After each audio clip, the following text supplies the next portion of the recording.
რაც შეეხება ფილმის მთავარ თემას, უცნაურია ამ კითხვაზე პასუხის გაცემა, იმიტომ რომ რამდენჯერაც თავიდან ნახულობ ფილმს ან თავიდან მიხდება ამ კითხვაზე პასუხის გაცემა, სულ იცვლება ხოლმე ჩემი პასუხი.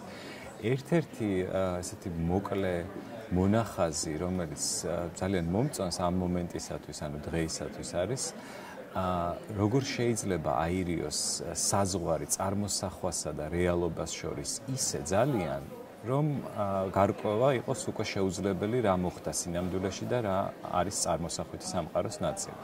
აი დაახლოებით ეს არის ალბათ მთავარი ფაბულა, რის გარშემოც ფილმი არის აგებული. ეხლა რაც შეეხება ნარატიულ ხაზს, ნარატიულ თხრობაში შეიძლება ესე მოვყვეთ, რომ ახალგაზრდა ადამიანი ბრუნდება თავის მშობლიურ ქვეყანაში, სადაც არ უცხოვრია, სწავლობდა უცხოეთში, ბრუნდება სამშობლოში და აკვირდება იმ ცვლილებებს, თუ რა ცვლილებები მოხდა მისი იქ არ ყოფნის დროს.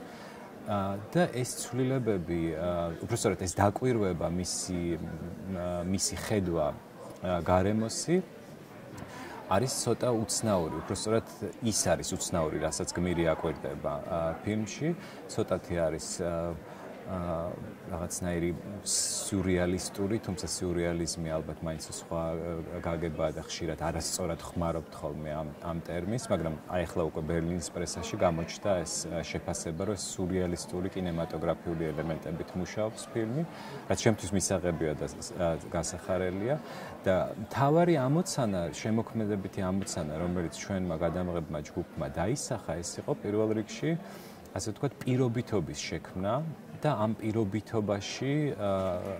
პირობითობის მარწუხებში ასევე კინემატოგრაფიული თხრობა.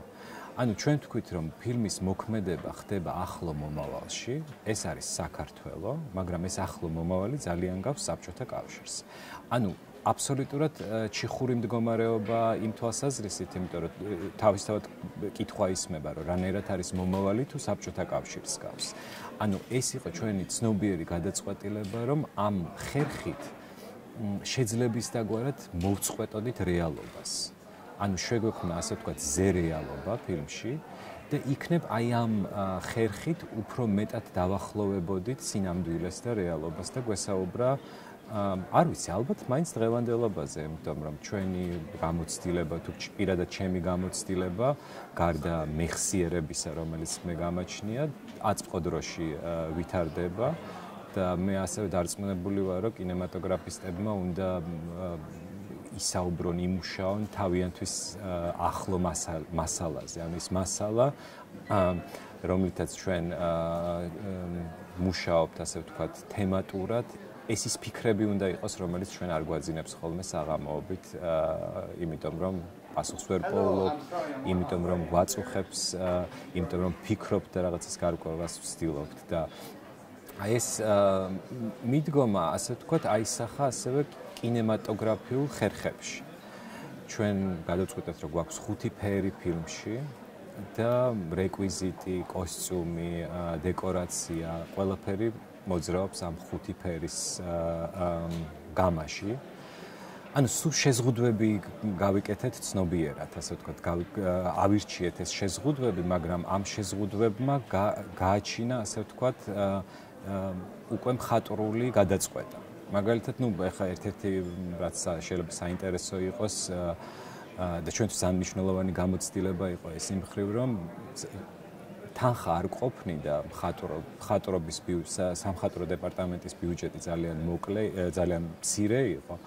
ფილმზე მუშაობდა ვაუტერ ზუნი, ჰოლანდიელ ფრანგი დამდგმელი მხატვარი, რომელიც ასევე აკი კაურისმაკის ბოლო ფილმი არის მისი გაკეთებული.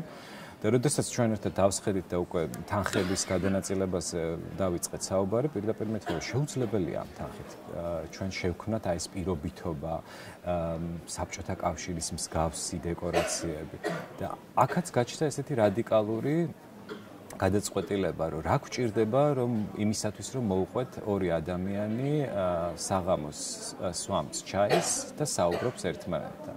თუ დავსვით ეს კითხვა, დავსვით ჩვენ თავს ეს კითხვა და თქვით, ჩვენ გვჭირდება ორი ადამიანი, ან ორი მსახიობი, მაგიდან ორი სავარძელი, ან ორი სკამი, სადაც ისინი ისხდებიან ორი ფინჯანი და არც არის აუცილებელი დაუშვათ ჩაიდანი რომ იყოს იქ. უკვე საკმარისია თუ ორი ფინჯანი არის იმისათვის რომ მოუყვეთ აი ეს მდგომარეობა თუ ეს სიტუაცია როგორ სვამს, როგორ მირთმევს ორი ადამიანი ჩაის. აქედან გამომდინარე აი ეს მთელი საწარმო მხარე ჩვენ გავაიაფეთ ამ ხრივ და ამან გააჩინა უკვე შემოქმედებითი მიდგომა, შემოქმედებითი გადაწყვეტა.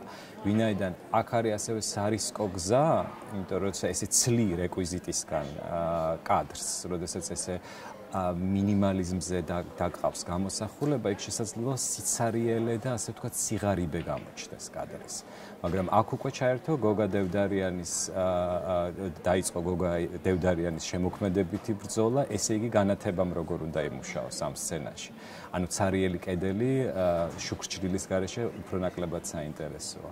ზუსტად ასევე არის მე გადაძახილი კოსტიუმების მხატვარ პოლინა რუჩკის შესანიშნავი ნამუშევარია ჩემი აზრით ამ ფილმში, სადაც ის მხატვართან ძალიან თანამშრომლობს. და ეხლა მაგალითად ამსტერდამში ჩვენ დავასრულეთ ფერების კორექცია და უკვე ფერები რო დავსვით თავის სწორ ადგილებში, მივხვდით რომ რამდენად გათვლილად და რამდენად სწორად აქვთ მათ ნამუშევარი, ვინაიდან დაბადების დღის სცენაზე ხელსაწმენდების ფერი და ერთ-ერთი გმირის კაბის ფერი ზუსტად ერთი და იგივე წითელია. ანუ აი ესეთი სახის ფილმია, სადაც ჩვენი სურვილი იყო, რომ კინემატოგრაფიულობა დაბრუნებულიყო, ნარატიულობა რასაკვირველია, ასევე მნიშვნელოვანია, მაგრამ ჩვენთვის იყო უფრო საინტერესო კინემატოგრაფიული ენის გამოყენებით თხრობა. და ბუნებრივია, იქ ტრილერის ელემენტებიც არის, იქ ოჯახების კონფლიქტებზეც არის საუბარი, მაგრამ ასე რომ ერთი წინადადებით მოუყვე რა არის ფილმი, ალბათ მაინც მომწონს ის, რომ როგორ შეიძლება რეალობა და წარმოსახვითი სამყარო ესე აიდღლიზოს, ასე ვთქვათ, ერთმანეთში, რომ ვეღარ გაარკვიო, რომ სად არის საზღვარი მათ შორის.